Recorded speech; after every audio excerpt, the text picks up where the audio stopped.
નમસ્કાર વિદ્યાર્થી મિત્રો, સ્વાગત છે તમારું પોતાની યુટ્યુબ ચેનલ ગુરુજી ઓનલાઈનમાં. મિત્રો, આજના વિડીયોમાં આપણે દ્વિતીય સત્રાંત કસોટી વર્ષ 2024-25 જિલ્લા શિક્ષણ સમિતિ પાટણ ધોરણ 3 વિષય ગુજરાતી તારીખ 7/4/2025 સોમવારના રોજ જે સત્રાંત પરીક્ષા લેવામાં આવી છે એનું આપણે સંપૂર્ણ સોલ્યુશન અહીંયા જોવાના છીએ. અને જો મિત્રો તમે ચેનલ પર નવા હોય તો ચેનલને સબસ્ક્રાઈબ કરજો, બેલ આઇકન દબાવજો, જેથી આવનાર એજ્યુકેશનને લગતા વિડીયો અને આવા પેપર સોલ્યુશન, એકમ કસોટીના સોલ્યુશન તમને સમયસર જોવા મળી રહે. તો પ્રથમ પ્રશ્ન છે, નીચે આપેલો ફકરો સુંદર અને સુવાચ્ય અક્ષરમાં લખો. તો અહીંયા મિત્રો જે ફકરો આપ્યો છે તમે જોઈ શકો છો કે નાનકડો મેહુલો વરસાદ સાથે વાતો કરે છે. આ ફકરો તમારે એવો ને એવો સારા અક્ષરે યોગ્ય ચિહ્નો સાથે જેમ આપ્યો છે એવી ને એવી જ રીતે તમારે એ નીચે લખવાનો છે. બરાબર, કુલ 5 માર્કનો છે, એટલે દરેક બાળક જો સારી રીતે લખે તો પૂરેપૂરા માર્ક આવી શકે છે. ત્યારબાદ પ્રશ્ન 2 જોઈએ. નીચે આપેલા પ્રશ્નોના 2-3 વાક્યમાં જવાબ લખો. તો પહેલો પ્રશ્ન છે, કદરૂપા બતકે ઘર છોડવાનું કેમ નક્કી કર્યું? તો કારણ કે તેની સાથે બીજા બચ્ચા રમતા નહીં કે તરતા નહીં, તેથી કદરૂપા બતકે ઘર છોડવાનું નક્કી કર્યું. બીજો પ્રશ્ન, માતાએ હનુમાનજીને પાકા ફળ લાવવાનું કેમ કહ્યું? કારણ કે હનુમાને એવું કામ સોંપ્યું કે જેથી એ કામ પૂરું કરતાં એને સમય લાગે અને એટલી વારમાં હું રસોઈ કરી દઉં. ત્રીજો પ્રશ્ન જોઈએ, બિલે રમત કેમ ના છોડી? કારણ કે બિલે પોતાની ધ્યાનની રમતમાં તલ્લીન થઈ ગયો હતો, તેથી તેણે રમત છોડી નહીં. પ્રશ્ન 3 જોઈએ, કોષ્ટક જુઓ અને તેના આધારિત પ્રશ્નોના જવાબ લખો. અહીંયા મિત્રો એક કોષ્ટક આપ્યું છે, તમે માહિતી સંપૂર્ણ અભ્યાસ કરી લેજો. નિર્મલ પ્રાથમિક શાળા કલોલ, પીટી ઉષા હરીફાઈ, દોડ અને ઇનામ જીતો, સમય આપેલો, તારીખ આપેલો, સ્થળ આપેલું છે, સંપર્ક કોનો કરવો એ પણ આપ્યું છે, મોબાઈલ નંબર આપેલો છે. તો આના આધારે આપણે પ્રશ્નોના જવાબ લખવાના છે. તો પહેલો પ્રશ્ન છે, હરીફાઈ શાની છે? તો હરીફાઈ દોડની છે. બીજો પ્રશ્ન, હરીફાઈનો સમય કયો છે? તો હરીફાઈનો સમય સવારે 8 થી 11નો છે. ત્રીજો પ્રશ્ન જોઈએ, હરીફાઈ કઈ શાળાના મેદાનમાં છે? તો હરીફાઈ નિર્મલા શાળા પ્રાથમિક શાળા કલોલ મેદાનમાં છે. ચોથો પ્રશ્ન જોઈએ, હરીફાઈમાં ભાગ લેવા માટે કોનો સંપર્ક કરશો? તો હરીફાઈમાં ભાગ લેવા માટે મયંકભાઈનો સંપર્ક કરશો. પ્રશ્ન 4 જોઈએ, ઉદાહરણ મુજબ સાચા વાક્ય બનાવી ફરીથી લખો. બરાબર, અહીંયા મિત્રો જે પણ કાળનું વાક્ય આપેલું છે એમાંથી 2 ઓપ્શન આપે છે, એમાંથી સાચો ઓપ્શન આપણે સિલેક્ટ કરીને લખવાનું છે. તો પહેલું છે, હીરવા ગઈકાલે દોડવા જશે. તો ગઈકાલે એટલે ભૂતકાળનું વાક્ય છે.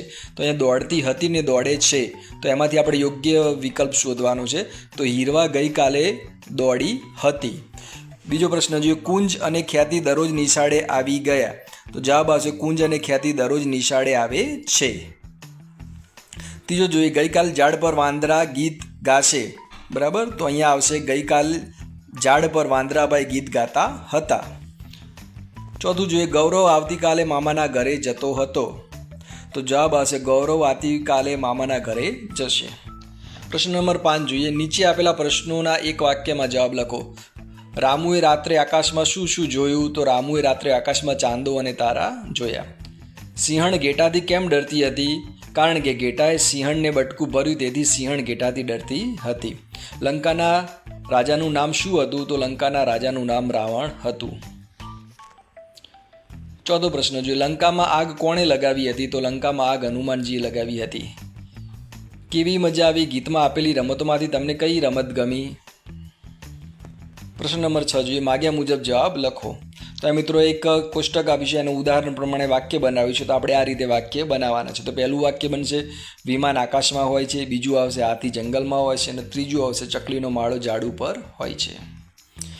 ત્યારબાદ પ્રશ્ન 2 જોઈએ, કૌંસમાં આપેલા યોગ્ય વિકલ્પના દ્વારા ખાલી જગ્યા પૂરો. તો પહેલું છે, રિંકલ અને રીનલ ભજન ગાય છે. તો પહેલી ખાલી જગ્યામાં આવશે અને. બીજી ખાલી જગ્યા જોઈએ, તમને કયું પ્રાણી ગમે? ગાય કે કૂતરો? તો જવાબ આવશે કે. ત્રીજું જોઈએ, શાળામાં પ્રવાસ નક્કી થયો છે, તેથી વિદ્યાર્થીઓ ખુશ છે. તો ત્રીજામાં જવાબ આવશે તેથી. ત્યારબાદ પ્રશ્ન 7 જોઈએ, કૌંસમાં આપેલા શબ્દોનો યોગ્ય ઉપયોગ કરી વાક્ય પૂર્ણ કરો. પહેલો જોઈએ, આશા દોડમાં પ્રથમ આવી, તેથી તે ખૂબ ખુશ થઈ. તો જવાબ આવશે ખૂબ ખુશ થઈ. બીજો જોઈએ, સલોની તેની બહેનપણીઓ સાથે બગીચામાં ફરવા ગઈ, તેને ખાલી જગ્યા. તો જવાબ આવશે ખૂબ મજા આવી. ત્રીજામાં જોઈએ, લલિતે મહેશના હાથમાંથી પેન્સિલ ઝૂંટવી લીધી, તેથી મહેશને ખૂબ ખાલી જગ્યા. તો જવાબ આવશે ગુસ્સો આવ્યો. ચોથો જોઈએ, વિપુલને અંધારામાંથી પસાર થઈને ઘરે પહોંચતા ખૂબ ખાલી જગ્યા. તો ડર લાગ્યો. જવાબ આવશે. પ્રશ્ન 8 જોઈએ. નીચે આપેલા વાક્યમાં લીટી દોરેલ શબ્દોને સમાનાર્થી મૂકી વાક્ય ફરી લખો. તો પહેલું છે જંગલમાં ઘણા બધા પ્રાણીઓ હતા. તો જવાબ આવશે વનમાં ઘણા બધા પ્રાણીઓ હતા. હનુમાનજી સાગર ઓળંગીને લંકા ગયા. તો હનુમાનજી સમુદ્ર ઓળંગીને લંકા ગયા. ત્રીજું આવશે પાણી વગર જીવન ટકાવવું મુશ્કેલ છે. તો જળ વગર જીવન ટકાવવું મુશ્કેલ છે. તો મિત્રો આજનો વિડીયો અહીં આપણે પૂરું થાય છે. આશા રાખે છે કે વિડીયો તમને ગમ્યો હશે અને જો ઉપયોગી લાગ્યો હોય તો મિત્રો લાઇક કરજો, શેર કરજો અને અમારી ચેનલને સબસ્ક્રાઈબ કરજો. મળીએ ફરી એક નવા વિડીયોમાં. ત્યાં સુધી રજા આપો. જય હિન્દ.